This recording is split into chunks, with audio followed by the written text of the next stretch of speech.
For 25 years, people have asked me about everyone else's matches, Serena's forehand, Rafa's backhand, never mine. I mean, I built an entire career, talking about tennis without ever really talking about my own. Three times I stood one match away from a Grand Slam title, and everyone remembers the finals I lost, but almost nobody knows what it actually cost me to get there, or what I never said out loud. So I guess it's time. Okay, so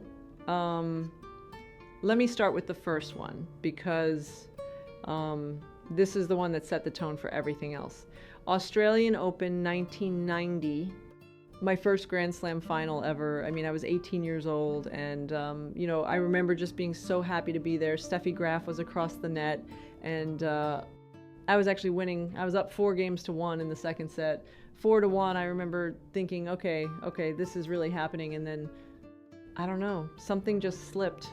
It wasn't one big mistake, it was just small things, one after another, and before I knew it, the match was gone. I walked off that court, and I told myself, well, there will be other chances. I was young, I believed that. The next one, this is the one I almost never talk about, 1991 Australian Open again, but this time it's the semifinal against Monica Seles. And she was brand new on tour then. Everybody was still figuring out who she was, but I had match point, 1 point away from the final. My hand was literally on the door, and she saved it. She just saved it. And then I don't know what happened to me mentally, because I lost the next set 6-love. 6-love after having match point. I still think about that sometimes, honestly, more than the finals actually, because a final, everyone watches, everyone remembers it with you, but that one I carried alone. Then 1992 comes around, same tournament, and I'm back in the final again. This time it's Seles waiting for me, and I mean, by then she was playing a different sport than the rest of us, I fought, but it was quick. It was over fast. And I remember sitting in the locker room after thinking, 2 finals now, 2.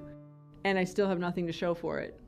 But the one that really stays with me is 1993 French Open, because that was my best shot. That was the one where everything lined up. I'd fought back from match points down just to reach the final. I mean, I had already used up every bit of fight I had just getting there. And then in the final, against Graf again, I'm up 3-love in the third set, 3-love in a Grand Slam final. And I remember allowing myself just for a second to think about what it would feel like to actually hold that trophy. And then it slipped away again. I don't really have a dramatic story for how it happened, there wasn't one shot, one moment I can point to and say that's where I lost it. It was just little things, a game here, a game there, and by the time I looked up, it was gone, and that was it. That was my last Grand Slam final. I never got back to one after that. People ask me, what does it feel like being so close 3 times and never getting there, and honestly, for a long time, I didn't have a real answer. I used to just say, well, I played in a great era. Graf and Seles were 2 of the best to ever play this game, so losing to them isn't really losing. But if I'm being honest with you right now, and this is the part I never say, there's a difference between losing and watching something slip out of your hands. I didn't lose those matches to better players standing across the net. I lost them to myself in the moments right after I let myself believe I already had it. That's the part that's hard to say out loud, even now. So before I even get to any of that, I have to tell you about Tokyo, because, almost nobody knows this story. 1990, I'm playing this indoor tournament, and it's a semifinal, 3 hours long, just brutal, and somewhere in the 3rd hour, my whole body just locked up. Cramping everywhere all at once. They had to pack me in ice right after the match. There was this knot in my stomach muscle so bad, you could actually see it through my skin. My hitting partner told me later he could hear me screaming from outside the trainer's room. And I remember, this is the part I don't usually say, I turned to my mother, who was standing right there, and I told her, just start praying. Because I genuinely didn't know if I was going to be okay. I'd never felt pain like that in my life. There was a doctor who came in, did some kind of pressure point treatment, herbs, incense. I don't even fully understand what he did, honestly. But the cramping started easing. And the next day, stiff as a board, I went out and I played the final. And I won it. My very first professional title. I celebrated by sleeping for 12 hours straight. But that was just one moment in a year that was, full of them. 1990 was supposed to be my breakthrough season, and it was, but my body was falling apart the entire time. My back, my shoulder, my ankle, my hamstring, my knee. At some point, it stopped feeling like bad luck and started feeling like just how things were. And you want to know the honest reason? For years, my idea of conditioning was riding a bike for 20 minutes if it happened to rain. That's it. Nobody had built me a real training program. So I was climbing to the top of the world rankings on basically no foundation at all. And your body eventually sends you the bill for that. There was another one later, 1998, a wrist surgery that just took the whole season away from me. I don't like talking about that year much because, there's not really a story to it. It's just quiet. You're sitting at home watching everyone else play, and you're not injured in some dramatic way. You're just gone for months. But if you want the moment that really closes the whole chapter for me, it's my last Grand Slam match ever. The US Open, September 1999, playing Venus Williams. And I was playing well, really well actually. I broke her serve 3 times in the first set. I was up 5-1. I was in control of that match completely. And then it started to rain. Just a light rain, but on that surface, it makes everything slick almost instantly. And I'm chasing down a ball behind the baseline, and my foot just slides out from under me. And I go down, and I feel my leg go. They stopped the match, wrapped my leg up. I came back out, but I wasn't the same player anymore. I was just, dragging myself through points after that. Lost 9 straight games. And I remember saying afterward that I should have asked the umpire to stop play the moment it started sprinkling. I didn't. I kept going because that's what you do. You keep playing until you physically cannot anymore. That match, that was the last time I ever stepped onto a court at a Grand Slam. And the thing that gets me even now is that it didn't end because someone was simply better than me that day. It ended because of a wet patch of court and one wrong step after everything, after all those years of finals and injuries and fighting just to be there. And it wasn't really tennis that ended it. It was just one slip. Okay. This next part, this is stuff I've genuinely never talked about publicly, so bear with me. When I was 13, 14 years old, I was already beating professionals, winning junior titles, and everyone, agents, coaches, other players, everyone was telling me the same thing. Drop out of school, turn pro full time. That's what you're supposed to do at that age. That's what everybody else was doing. And what nobody knew, nobody outside my family knew this, is that around that same time we'd lost a huge amount of money. My father had this investment back home, and it got frozen, it fell apart. So there was this financial pressure too, quietly underneath everything, pushing me toward turning pro faster. But I made this decision, and it was mine, I want to be clear about that, to stay in school. I kept my friends. I took my exams by fax from hotel rooms in the middle of tournaments. Can you imagine that? Doing algebra homework between matches at a Grand Slam? I missed my own graduation because I was in Paris playing the French Open semifinal. So, there was a cost either way. I just chose which cost I was willing to pay. Then there's this other thing a little later in my career that I don't think I've ever explained properly.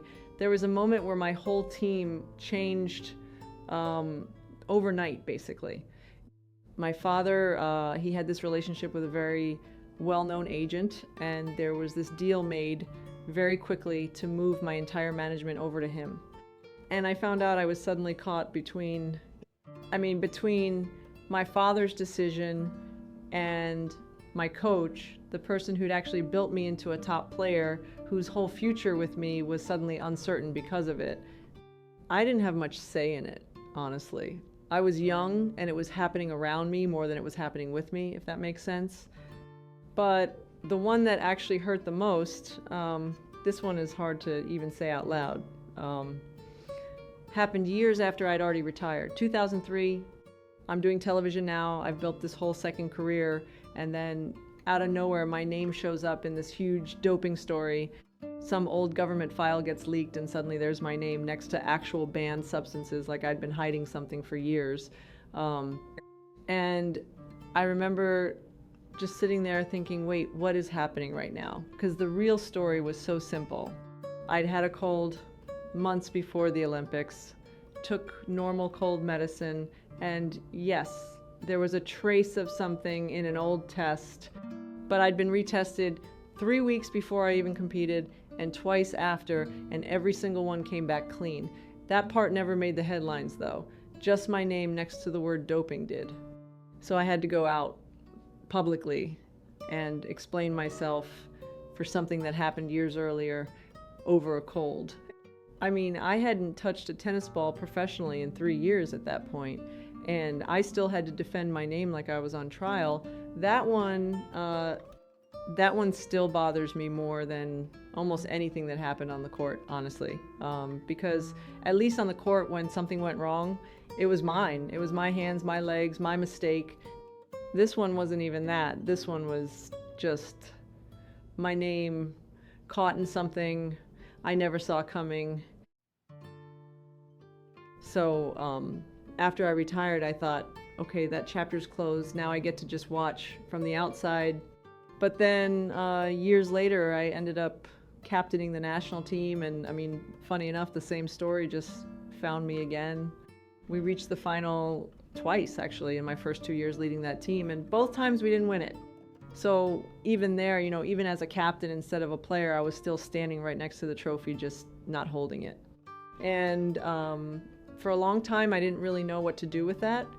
I mean, 3 finals as a player, 2 finals as a captain. At some point, you start wondering if there's something about you specifically that keeps landing you one step short. I used to think about that a lot, actually, probably more than I should have. But here's where I've ended up, honestly. After sitting with all of this for so many years, I don't think my career was about the moments I lost. I think it was about how many times I was actually there, you know, how many times I earned the right to even be standing in that moment with a chance. Because a lot of players, I mean, really good players never get that chance even once. I got it 3 times on the biggest stage there is.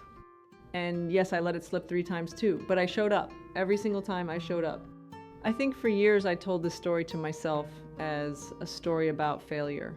Close, but never enough.